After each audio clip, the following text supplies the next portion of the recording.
grandeza de su gloria. Gracias, Padre Santo, porque usted nos permite venir y reconocer su gloria y reconocer su poder, Señor. Le alabamos y le bendecimos y también le damos muchas gracias porque su pueblo al adorar también es guiado por su palabra, Señor. Que su Santo Espíritu sea con su iglesia y que cobre los corazones como así lo ha dispuesto, Señor. Bendíganos en el nombre de Cristo Jesús. Amén. Ese tiempo en el que los jóvenes todavía ven con añoro el hacer cartas para que Santa Claus les llegue. Es el mes en donde los padres tiemblan por todo lo que tienen que pagar en el fin de año y sobre todo cómo han de subir la cuesta de enero. Es el mes en donde las madres ven las fiestas con mucha emoción, limpiar y cocinar y hacer y cada uno ve este mes desde una perspectiva completamente diferente. Dependiendo del rol que tengas, de la etapa de tu vida, vas a ver las cosas completamente diferente. Pero ¿es este el mes del consumismo? ¿Es este el mes de las posadas y las piñatas? ¿Es este el mes en donde debemos estar viendo qué me voy a poner en la fiesta de Año Nuevo o de Navidad? ¿Es ese el punto de lo que estamos conmemorando hoy? Fíjate, hoy aún los ateos toman un respiro para recordar que Jesús nació, que el Verbo se hizo carne y habitó entre nosotros. Y sería algo deseable poder escuchar qué es el Verbo, quién es y qué fue lo que dijo de sí mismo. Así es que me gustaría compartirles acerca de Cristo hablando de sí mismo y enseñando a las personas, sobre todo en estas circunstancias. El capítulo 6 de Juan es el capítulo más largo que hay en todo el Evangelio de Juan. Capítulo 6 de Juan, versículo 1, voy a leer hasta el versículo 15. Después de esto, Jesús se dirigió al otro lado del lago de Galilea, el lago de Tiberias, y una gran multitud lo seguía, porque veía señales que hacía en los enfermos. Entonces Jesús subió a un monte y se sentó allí con los discípulos. Ya estaba cerca la Pascua, la fiesta de los judíos. Cuando Jesús alzó la vista y vio que una gran multitud se acercaba a él, le dijo a Felipe: ¿dónde compraremos pan para que estos coman?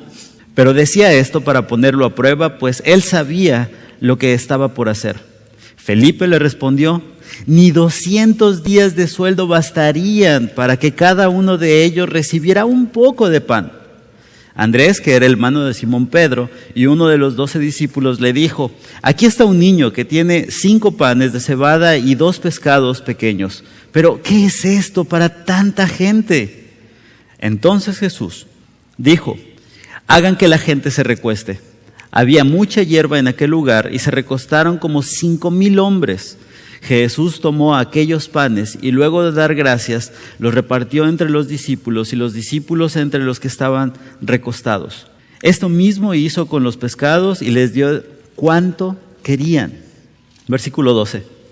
Cuando quedaron saciados, les dijo a sus discípulos: recojan los pedazos que sobraron para que no se pierda nada. Entonces ellos recogieron los pedazos de los 5 panes de cebada que sobraron a los que habían comido, y con ellos llenaron 12 canastas. La conclusión del pasaje: al ver aquellos hombres la señal que Jesús había hecho, dijeron: verdaderamente este es el profeta que había de venir al mundo. Cuando Jesús se dio cuenta de que iban a venir a apoderarse de él y hacerlo rey, volvió a retirarse al monte él solo. Muy bien, las circunstancias. Jesús está predicando el Evangelio, Jesús habla a judíos y a no judíos, Jesús está enseñando que el Hijo de Dios ha venido para redimir al pueblo. Jesús está diciendo en el capítulo 5 que Él tiene autoridad, no solo para sanar a los enfermos, sino para perdonar pecados. Y entonces el hombre que estaba enfermo se levantó y anduvo. En el capítulo 6, esta gran multitud ya lo está siguiendo. Este Jesús ya está haciendo un gran revuelo y se está hablando mucho acerca de Jesús. Y una gran multitud, dice el versículo 2, lo seguía porque veía las señales que hacía en los enfermos. Y esta es una cuestión muy interesante. Jesús había hecho señales, había hecho sanación, había hecho milagros, había hecho cosas extraordinarias que debían apuntar a la realidad que estaba por encima de todos los beneficios que traía a la gente. El Verbo se hizo carne y habitó entre nosotros. El Hijo de Dios ha venido y se ha hecho hombre para entregar su vida por nosotros. Eso es lo que debía de ser. La gente debía de ver una ratificación en los milagros de que Él es el Señor, justo como decía el versículo 14. Al ver a aquellos hombres la señal que había hecho, dijeron: verdaderamente este es el profeta que había de venir al mundo. Moisés lo decía en Deuteronomio. Y se va a levantar uno que es profeta y a ese deben de creerle. El propósito de las señales, el propósito de los milagros, el propósito de las sanaciones tenía que ver con ratificar que Él es el Señor y que Él ha venido a redimirnos. Cuando Juan el Bautista duda sobre Cristo, manda a preguntar eso: ¿eres tú el que había de venir? Y Jesús le contesta: los ciegos ven, los sordos oyen, los enfermos son sanados, los endemoniados son liberados, el reino de los cielos ha llegado. Todo esto como una ratificación que apuntaba al hecho más importante en la historia de la humanidad. Dios se hizo hombre, habitó entre nosotros para redimirnos de nuestro más grande problema. Pero seamos realistas. Hoy en día somos como la multitud que estaba ahí. Hoy en día muchas veces llegamos a la iglesia pensando o pidiéndole a Dios que si nosotros venimos a la iglesia, entonces Dios va a cambiar a mi marido. Entonces Dios va a cambiar mis circunstancias. Entonces Dios me tiene que dar. Entonces Dios me va a cubrir esta necesidad que tengo. Y hay momentos en la vida en que venimos buscando que Dios cambie nuestra situación, venimos desesperados, ya como el último recurso a la iglesia para decir: bueno, está bien, entonces vamos a hacerle caso a Dios. Ya fui con el psicólogo, ya fui con esto, ya fui con lo otro, ya fui con aquello. Está bien, vamos a la iglesia. Y venimos pensando que Dios puede cambiar nuestras circunstancias y venimos orando que Dios puede cambiar nuestras circunstancias, igual que todas esas personas que venían detrás de Jesús para que los sanara, para que los restaurara, para que los alimentara. Estamos enfocados en el aquí y en el ahora. Estamos enfocados en las bendiciones que podemos tener en este momento. Bueno, sí me importa la eternidad y sí quiero ir al cielo, pero ahorita quiero paz en mi hogar, pero ahorita quiero un trabajo que me dé de comer, pero ahorita necesito que mi pareja cambie. Y estamos buscando a Dios, pero no estamos buscando a Dios.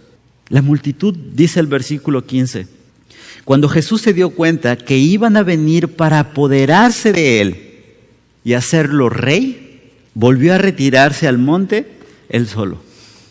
Estas personas habían visto milagros de Jesús, habían visto la autoridad de Jesús, habían visto el poder de Jesús y habían presenciado y degustado la provisión de Dios de una manera extraordinaria. Y cuando vienen y lo quieren proclamar rey, lo quieren proclamar el rey del pan, lo quieren proclamar como aquel que los va a alimentar. Lo quieren proclamar como: bueno, vamos a ponerte ahí y tú nos vas a dar todos los días de comer porque venimos a buscarte, porque tú nos das estas cosas. Y es muy interesante. Filipenses 2 dice que Jesucristo se humilló a sí mismo hasta lo sumo. Pero en esa humillación iba a ser exaltado hasta lo sumo. La tentación de Jesús en el desierto con Satanás tenía que ver con recibir el reinado. Todas estas naciones me obedecen, yo te voy a entregar todo esto si te postras y me adoras. La misión de Jesús era ser el rey y era ser declarado el rey. La gente ya lo estaba haciendo popular, la gente ya lo estaba siguiendo, la gente ya quería ponerle el nombre del rey, pero Jesús se aparta y dice: no, yo no quiero tu título, yo no quiero que vengas y me nombres rey, porque estás pensando que te voy a dar pan que va a acabar en la letrina. Yo no quiero que me nombre el pueblo rey. No es una cuestión de popularidad. La misión de Jesús era ser humillado hasta lo sumo para que el Padre, y solo el Padre, lo exaltara hasta lo más alto y su nombre pueda ser declarado sobre todos y confesado por todos y toda rodilla se doble ante su gloria. El título de rey por estos hombres que estaban dispuestos a seguirlo por un beneficio que tenía, no servía de nada. No era atractivo para Jesús. Hoy en día mucha gente dentro de la iglesia dice que Jesús es el rey de su vida. Hoy en día mucha gente dentro de la iglesia dice que Jesús es el Señor mientras me dé. Mientras haga lo que yo le estoy pidiendo, mientras Él me supla de lo que yo creo que necesito. Pero ese no es el reinado. Ese no es el reinado que Cristo tiene, no es el reinado que el Señor ha venido y ha conseguido en la cruz. Esta gente quería declarar a Jesús como el rey del pan. Y quería que estuviera como su rey para que todos los días ellos vinieran y dijeran, danos el pan, provéenos, suple mis necesidades, ahora quiero esto. Jesús no quería el nombramiento de rey de parte del pueblo, lo quería de parte de su Padre. Jesús no quería tomar el trono a través de la popularidad, sino a través del sacrificio, como dice Isaías 53, como el siervo sufriente. Así es que esto es completamente rechazado por Cristo. Y entonces en el texto sigue este continuo en donde Jesús se oculta, en donde Jesús no quiere ser aparecido, no quiere ser nombrado el rey de pan de esa manera, no quiere el nombramiento de la gente que lo toma como el proveedor, como el que los bendice, pero no como el Señor de sus vidas. No quiere que las personas vengan y le adoren y le reconozcan solamente porque Él les provee, sino porque están entendiendo las necesidades más profundas de su vida. Y entonces viene la confrontación. Jesús se aparta, Jesús se retira, va al otro extremo, y la gente, ¿qué va a hacer? ¡Ey, espérate! ¿Dónde está el que nos surte el pan? ¿Dónde está aquel que hace esos milagros? Vamos tras Él, y entonces van tras Él. Versículo 25 en adelante. Cuando lo hallaron al otro lado del lago, le dijeron, Rabí, maestro, ¿cuándo llegaste acá? Jesús le respondió, de cierto les digo que ustedes no me buscan por haber visto señales, sino porque comieron pan y quedaron satisfechos. Trabajen, pero no por la comida que perece, sino por la comida que no perece, para vida eterna, la cual el Hijo del Hombre les dará, porque a éste señaló Dios el Padre. O sea, hay un pan, no hay una comida que yo voy a comer y que jamás voy a volver a tener hambre después de comerla. Y dice el versículo 28, entonces dijeron, ¿qué debemos hacer para poner en práctica las obras de Dios? ¿Cómo? ¿Cómo puedo participar de ese pan? Dime qué es lo que tengo que hacer. Si voy a comer una sola vez y después de eso ya no voy a tener necesidad de comer más, yo quiero de eso. Sale mejor. Así no tengo que estar detrás de Jesús. Y Jesús responde en el versículo 29. Jesús les dijo, esta es la obra de Dios, que crean en aquel que Él ha enviado. Que crean en aquel que Él ha enviado. Versículo 30. Dijeron entonces, ¿pero qué señal haces tú para que veamos y te creamos? ¿Qué es lo que haces? Nuestros padres comieron del maná en el desierto, tal y como está escrito, pan del cielo les dio de comer. Aquí están las multitudes. Aquí están las multitudes que quisieron hacer popular a Jesús y que estaban buscando un beneficio, y en cuanto son confrontados en el hecho de decir, no se trata de este pan, no se trata de esta recompensa, se trata de algo mucho más profundo de eso. No se trata de que me nombre rey solamente porque quieres este pan, sino que creas en el Hijo de Dios, sino que reconozcas tu necesidad más profunda, que es que estás vencido por el pecado. Y en ese momento los judíos se acuerdan que tenían a un Moisés, y se acuerdan que tenían una historia, y se acuerdan que ellos ya tenían el maná del cielo. Y entonces la turba que venía a proclamarlo el rey popular del pan, ahora viene y le cuestiona, no, espera. Moisés estuvo 40 años en el desierto, y 40 años Moisés le estuvo proveyendo pan del cielo al pueblo de Israel, y no se quejó. ¿Tú con un día ya quieres ponerte como el Señor? El cuestionamiento de la gente es que estaban enfocados en lo que estaban viviendo aquí y ahora, en lo que ellos consideraban sus necesidades. Lejos estamos de la verdad. Versículo 32, Jesús les dijo, de cierto les digo, que no fue Moisés quien le dio el pan del cielo, sino que es mi Padre quien da el verdadero pan del cielo. Éxodo capítulo 16, versículo 4, Dios dice, yo les voy a dar el pan del cielo. Se lo está diciendo a Moisés. Y voy a probar cuán obediente soy. Por lo tanto, que cada uno salga y recoja de acuerdo a la porción que necesita, porque la provisión de Dios va a ser diaria. Y aquellos que estaban dispuestos a recoger de más de la cantidad que Dios había provisto, al siguiente día estaba gusanado, porque tenían que confiar en la provisión de Dios. Así es que Jesús, en el versículo 32 nos dice, de cierto les digo, que no fue Moisés. Y una vez más, el concepto del hombre es que en el aquí y en el ahora la provisión viene de algo. La provisión viene del trabajo, la provisión viene del dinero, la provisión viene del marido, la provisión viene... Pensamos que alguien que no es Dios nos da la provisión. La turba que estaba dispuesta a proclamar a Jesús como el Rey, estaban enfocados en el aquí y en el ahora. Estaban enfocados en las bendiciones que son bendiciones, es una bendición comer, pero es efímero. A las 3 horas ya tienes hambre. Y estas personas estaban dispuestas a reconocer que alguien que no era Dios les proveía esa bendición. Muchas personas dentro de la iglesia están igual. Es lamentable cuando ves iglesias que están proclamando que Dios va a hacer milagros, que Dios va a hacer sanaciones de 7 a 8 en el culto, con la iglesia cuando yo estoy.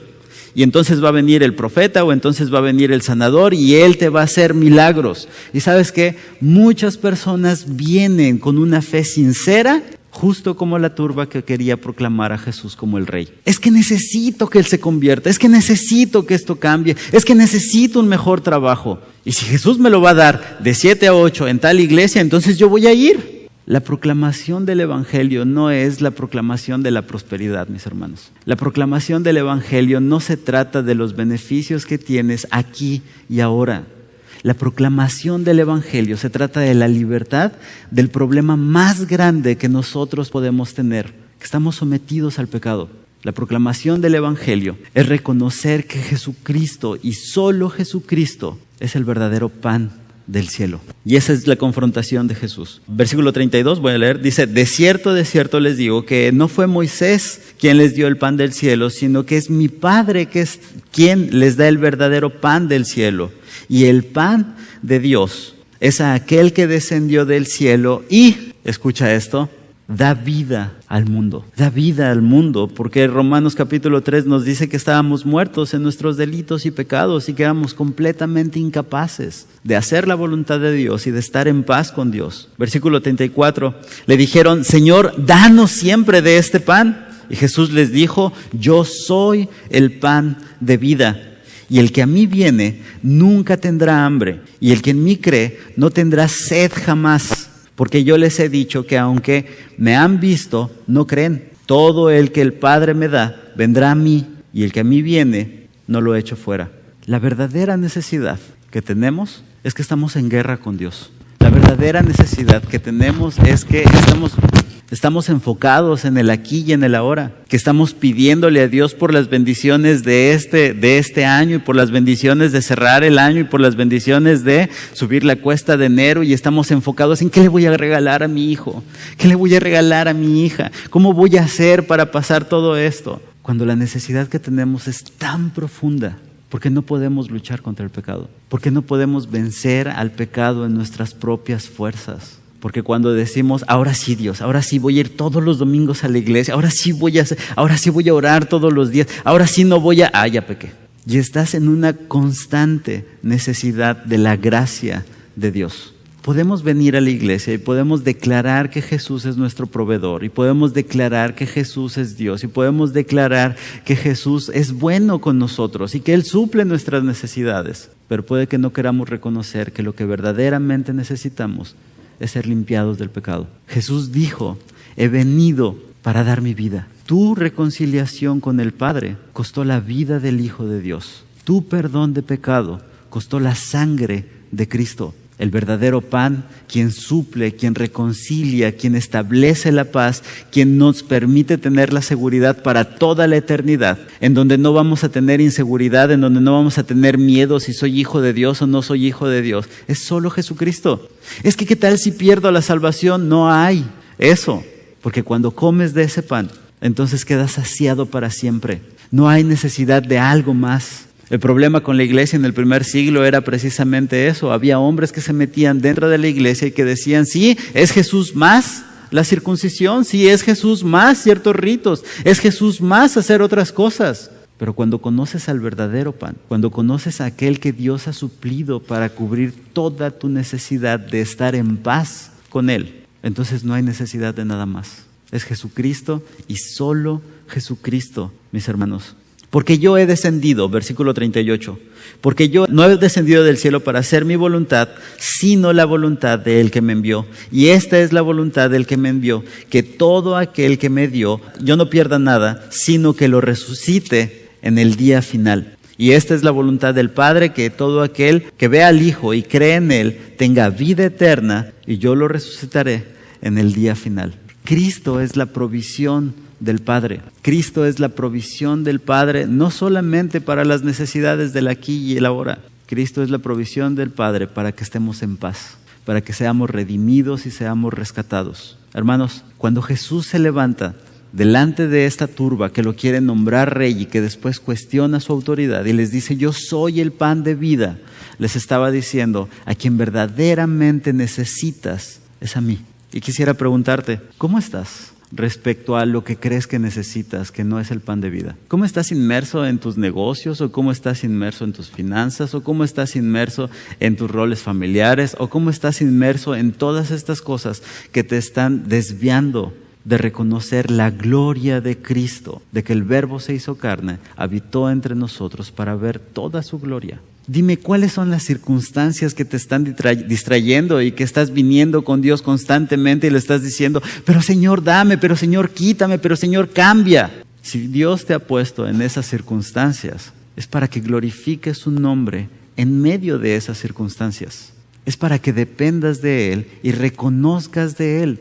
Es para que puedas ver cómo en tu debilidad Dios se perfecciona. No necesitas nada más si has creído en Jesucristo. No necesitas nada más si has reconocido que Jesucristo no solamente es el Salvador de tu vida, sino que también es el Señor de tu vida. No necesitas otros consejos, no necesitas otras estrategias, sino solamente someterte a lo que el Señor ha dicho y lo que Dios ha establecido. Dime, ¿dónde está tu corazón? ¿Qué es lo que tu corazón está deseando al final de este año? ¿Qué es lo que te distrae de reconocer que Jesús es el Señor y es el medio de salvación para que puedas estar en paz con Dios? El mejor regalo que podemos tener en esta vida es ese, estar en paz con Dios. La mejor manera en la que puedes enfrentar el siguiente año y las circunstancias que estás viviendo, y la mejor manera en la que puedas afrontar cualquier circunstancia que te venga en la vida, es que estés en paz con Dios. Jesús está aquí para que estés en paz con Dios. Jesús ha venido para que podamos estar en paz con Dios y podamos gozar de esa paz que sobrepasa todo entendimiento. ¿Qué es lo que te distrae? Hermanos, estamos por terminar el año, estamos por terminar esto. ¿Cómo está tu relación con Dios? ¿Qué tanto has creído en el Hijo de Dios que viene a establecer la paz entre tú y Él? ¿Cómo está tu relación con Dios? ¿Qué es lo que te está motivando para levantarte cada día? El pan está puesto a la mesa y el pan está para que tengas la paz con Dios.